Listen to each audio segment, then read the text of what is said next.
ನಾಗೇಂದ್ರ ರಾಜೀನಾಮೆಗೆ ಬಿಜೆಪಿ ಬಿಗಿಪಟ್ಟು ಹಿಡಿದು ಕುಳಿತಿದೆ. ಸರ್ಕಾರದ ವಿರುದ್ಧ ಅಹೋರಾತ್ರಿ ಧರಣಿ ಹೋರಾಟಕ್ಕೆ ನಿರ್ಧಾರ ಮಾಡಿದೆ. ಬಿಜೆಪಿ ರಾಜ್ಯಾಧ್ಯಕ್ಷ ಬಿವೈ ವಿಜೇಂದ್ರ ಹೇಳಿಕೆ ಕೊಟ್ಟಿರೋದು ಸದನದಲ್ಲಿ ಬರಗಾಲದ ಬಗ್ಗೆ ಚರ್ಚೆ ಮಾಡಬೇಕಾಗಿದೆ. ರಾಜ್ಯದ ಜ್ವಲಂತ ಸಮಸ್ಯೆಗಳ ಬಗ್ಗೆ ಚರ್ಚೆ ಆಗಬೇಕಾಗಿದೆ. ಸರ್ಕಾರ ಇದಕ್ಕೆ ಅವಕಾಶವನ್ನ ಮಾಡಿಕೊಡಬೇಕಾಗಿದೆ. ಬಿಜೆಪಿ ರಾಜ್ಯಾಧ್ಯಕ್ಷ ಬಿವೈ ವಿಜೇಂದ್ರ ಅವರು ಈ ಬಗ್ಗೆ ಹೇಳಿಕೆಯನ್ನು ನೀಡಿದ್ದಾರೆ. ಸದನ ಪ್ರಾರಂಭ ಆಗುವ ಮುಂಚಿತವಾಗಿಯೇ ಎಚ್ಚರಿಕೆಯನ್ನು ಕೊಟ್ಟಿದ್ದು ಸರ್ಕಾರಕ್ಕೆ. ಸದನ ಪ್ರಾರಂಭ ಆಗುವ ಮುಂಚಿತವಾಗಿಯೇ ಭ್ರಷ್ಟ ಸಚಿವನನ್ನ ನಾಗೇಂದ್ರನನ್ನ ರಾಜೀನಾಮೆ ತೆಗೆದುಕೊಳ್ಳಿ. ಸದನದಲ್ಲಿ ನಾವು ಬರಗಾಲದ ಬಗ್ಗೆ ಚರ್ಚೆ ಮಾಡಬೇಕಾಗಿದೆ. ಸದನದಲ್ಲಿ ಕೆಪಿಎಸ್ಸಿ ಹಗರಣದ ಬಗ್ಗೆ ನಾವು ಚರ್ಚೆ ಮಾಡಬೇಕಾಗಿದೆ. ಸದನದಲ್ಲಿ ಬಿಡದಿ ಮತ್ತು ನೈಸ್ ಟೌನ್ಶಿಪ್ ಬಗ್ಗೆ ನಾವು ಚರ್ಚೆ ಮಾಡಬೇಕಾಗಿದೆ. ರಾಜ್ಯದ ಜ್ವಲಂತ ಸಮಸ್ಯೆಗಳ ಬಗ್ಗೆ, ಉತ್ತರ ಕರ್ನಾಟಕದ ಬಗ್ಗೆನೂ ಕೂಡ ಚರ್ಚೆ ಮಾಡಬೇಕು ಅಂತ ಹೇಳಿ ಅದಕ್ಕೆ ರಾಜ್ಯ ಸರ್ಕಾರ ಅವಕಾಶನ ಮಾಡಿಕೊಡಬೇಕು.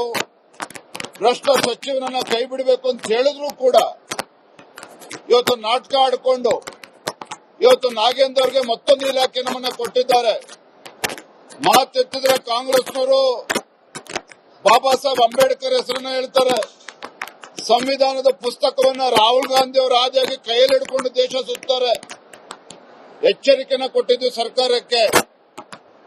ಸದನ ಪ್ರಾರಂಭ ಆಗುವ ಮುಂಚಿತವಾಗಿಯೇ ಭ್ರಷ್ಟ ಸಚಿವನನ್ನ ನಾಗೇಂದ್ರನನ್ನ ರಾಜೀನಾಮೆ ತೆಗೆದುಕೊಳ್ಳಿ. ಸದನದಲ್ಲಿ ನಾವು ಬರಗಾಲದ ಬಗ್ಗೆ ಚರ್ಚೆ ಮಾಡಬೇಕಾಗಿದೆ. ಸದನದಲ್ಲಿ ಕೆಪಿಎಸ್ಸಿ ಹಗರಣದ ಬಗ್ಗೆ ನಾವು ಚರ್ಚೆ ಮಾಡಬೇಕಾಗಿದೆ. ಸದನದಲ್ಲಿ ಬಿಡದಿ ಮತ್ತು ನೈಸ್ ಟೌನ್ಶಿಪ್ ಬಗ್ಗೆ ನಾವು ಚರ್ಚೆ ಮಾಡಬೇಕಾಗಿದೆ. ರಾಜ್ಯದ ಜ್ವಲಂತ ಸಮಸ್ಯೆಗಳ ಬಗ್ಗೆ, ಉತ್ತರ ಕರ್ನಾಟಕದ ಬಗ್ಗೆನೂ ಕೂಡ ಚರ್ಚೆ ಮಾಡಬೇಕು ಅಂತ ಹೇಳಿ ಅದಕ್ಕೆ ರಾಜ್ಯ ಸರ್ಕಾರ ಅವಕಾಶನ ಮಾಡಿಕೊಡಬೇಕು. ಭ್ರಷ್ಟ ಸಚಿವನನ್ನ ಕೈ ಬಿಡಬೇಕು ಅಂತ ಹೇಳಿದ್ರು ಕೂಡ ಇವತ್ತು ನಾಟಕ ಆಡಿಕೊಂಡು ಇವತ್ತು ನಾಗೇಂದ್ರ ಅವರಿಗೆ ಮತ್ತೊಂದು ಇಲಾಖೆ ನಮ್ಮನ್ನ ಕೊಟ್ಟಿದ್ದಾರೆ. ಮಾತೆತ್ತಿದ್ರೆ ಕಾಂಗ್ರೆಸ್ನವರು ಬಾಬಾ ಸಾಹೇಬ್ ಅಂಬೇಡ್ಕರ್ ಹೆಸರನ್ನ ಹೇಳ್ತಾರೆ. ಸಂವಿಧಾನದ ಪುಸ್ತಕವನ್ನ ರಾಹುಲ್ ಗಾಂಧಿ ಅವರು ಆದಿಯಾಗಿ ಕೈಯಲ್ಲಿ ಹಿಡ್ಕೊಂಡು ದೇಶ ಸುತ್ತಾರೆ. ಈ ಬಗ್ಗೆ ಇನ್ನಷ್ಟು ಮಾಹಿತಿಯನ್ನ ಕೊಡೋದಕ್ಕೆ ನಮ್ಮ ಪ್ರತಿನಿಧಿ ಅಭಿಷೇಕ್ ಈಗ ನೇರ ಸಂಪರ್ಕದಲ್ಲಿ ಜಾಯ್ನ್ ಆಗಿದ್ದಾರೆ. ಅಭಿಷೇಕ್, ವಿಜೇಂದ್ರ ಮಾತಾಡೋದನ್ನ ನಾವು ಕೇಳಿಸ್ಕೊತಾ ಇದ್ವಿ. ಒಂದ್ ಕಡೆ ಇವರು ಆಡಳಿತ ಪಕ್ಷದವರು ಸುಗಮ ಕಲಾಪ ನಡೆಯೋದಕ್ಕೆ ಇವರೇ ಬಿಡ್ತಾ ಇಲ್ಲ. ಆಡಳಿತ ಪಕ್ಷದವರ ಆರೋಪ ಏನಂತಂದ್ರೆ ವಿಪಕ್ಷದವರು ಬಿಡ್ತಾ ಇಲ್ಲ ಅಂತ, ವಿಪಕ್ಷದವರ ಆರೋಪ ಆಡಳಿತ ಪಕ್ಷದವರು ಬಿಡ್ತಾ ಇಲ್ಲ ಅಂತ ಹೇಳಿ. ಇದರ ಮಧ್ಯೆ ಬರಗಾಲದ ಬಗ್ಗೆ ಚರ್ಚೆ ಆಗಬೇಕಾಗಿತ್ತು, ನಾನಾ ರೀತಿಯ ಸಮಸ್ಯೆಗಳ ಬಗ್ಗೆ ಚರ್ಚೆ ಆಗಬೇಕಾಗಿತ್ತು, ಚರ್ಚೆಗೆ ಅವಕಾಶವನ್ನ ಮಾಡಿಕೊಡ್ತಾ ಇಲ್ಲ ಅನ್ನುವಂತ ಗಂಭೀರ ಆರೋಪ. ಈಗ ವಿಜೇಂದ್ರ ಅವರು ಈ ವಿಚಾರವನ್ನು ಇಟ್ಕೊಂಡು ಏನೆಲ್ಲ ಹೇಳಿದ್ರು, ಮತ್ತೆ ಸರ್ಕಾರವನ್ನು ಯಾವ ರೀತಿ ಇಕ್ಕಟ್ಟಿಗೆ ಸಿಕ್ಕಾಕಿಸಬಹುದು ಅಂತ ವಿಪಕ್ಷದವರು.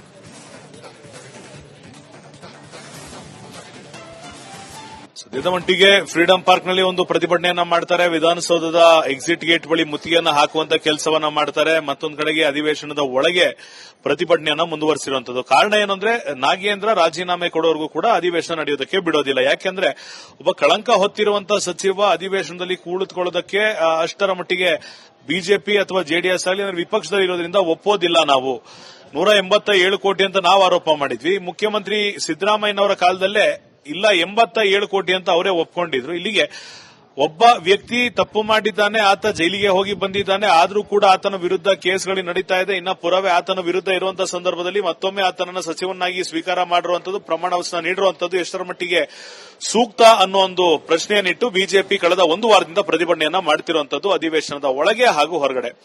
ಇವತ್ತು ವಿಧಾನಸೌಧಕ್ಕೆ ಮುತ್ತಿಗೆ ಹಾಕಿ ಯಾವುದೇ ಕಾರಣಕ್ಕೂ ಕೂಡ ಅಧಿವೇಶನ ನಡೆಯೋದಕ್ಕೆ ಬಿಡೋದಿಲ್ಲ ಅನ್ನೋ ಒಂದು ಪಟ್ಟನ್ನ ಹಿಡಿದುಕೊಂಡಿತ್ತು ಬಿಜೆಪಿ.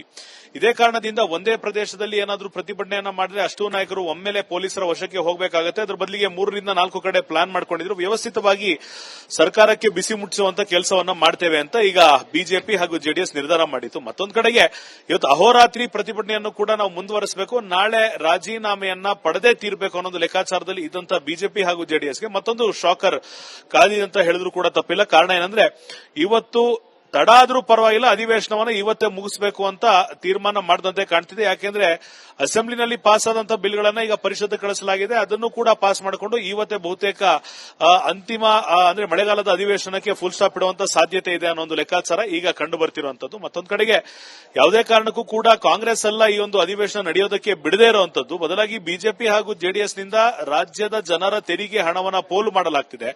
ಒಂದು ಕಡೆ ನೆರೆ ಇದೆ, ಒಂದ್ ಕಡೆ ಬರ ಇದೆ. ಮತ್ತೊಂದು ಕಡೆಗೆ ಚಾಮರಾಜನಗರದ ಇನ್ಸಿಡೆಂಟ್ ಆಕ್ಸಿಡೆಂಟ್ ಆಗಿದೆ, ಮತ್ತೊಂದು ಕಡೆ ಕಾವೇರಿ ನದಿಯ ಸಮಸ್ಯೆ ಆಗಿದೆ, ರಾಜ್ಯದಲ್ಲಿ ಡ್ಯಾಂಗಳ ನೀರು ತುಂಬದೆ ಕೃಷಿಗೆ ನೀರಿಲ್ಲದೆ ಇರುವಂತ ಪರದಾಡುವಂತ ಪರಿಸ್ಥಿತಿ ಬಂದಿದೆ, ಮಳೆಯ ಪ್ರಮಾಣ ಕಡಿಮೆ ಆಗಿದೆ. ಇಷ್ಟು ವಿಚಾರಗಳನ್ನ, ಜ್ವಲಂತ ಸಮಸ್ಯೆಗಳನ್ನ ಚರ್ಚೆ ಮಾಡಬೇಕು ಅಂತ ಆಡಳಿತ ಪಕ್ಷ ನಾವು ಪ್ಲಾನ್ ಮಾಡ್ತಿದ್ರು ಕೂಡ ಬಿಜೆಪಿ ಹಾಗೂ ಜೆಡಿಎಸ್ ಬೇಕು ಅಂತಲೇ ಪ್ರತಿಭಟನೆಯನ್ನ ಮಾಡಿ ದಿಕ್ಕನ್ನ ತಪ್ಪಿಸ್ತಾ ಇದ್ದಾರೆ, ಸಮಯವನ್ನ ವ್ಯರ್ಥ ಮಾಡ್ತಿದ್ದಾರೆ.